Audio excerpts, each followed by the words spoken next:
అందరికీ praise lord. మే 2 ఈరోజు దేవుని వాగ్దానము. అంధకార స్థలములలో ఉంచబడిన నిధులను, రహస్య స్థలములలోని మరుగైన ధనమును నీకిచ్చెదను. యెషయా 45:3. నీ చుట్టూ ఉన్న పరిస్థితులను బట్టి నీవు ఎంత ప్రార్థన చేస్తున్నా, ఎన్ని ఉపవాసాలు ఉంటున్నా, ఆశీర్వాదాన్ని చూడలేకపోతున్నానే అని బాధపడుతున్నావా? దేవుని నుండి నాకు జవాబు రావట్లేదే అని అనుకుంటున్నావా?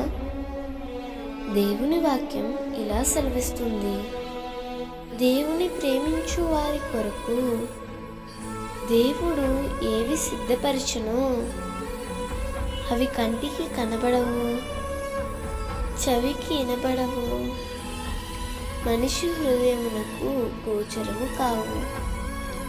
దేవుడు నీ కొరకు ఎన్నో దాచి ఉంచాడు. వాటన్నిటినీ తప్పకుండా నీకు అనుగ్రహిస్తాడు. వాటిలో భాగమే ఈ వాగ్దానము. అంధకార స్థలములలో దాచబడిన నిధులను, రహస్య స్థలములోని మరుగైన ధనమును నీకిచ్చెదను.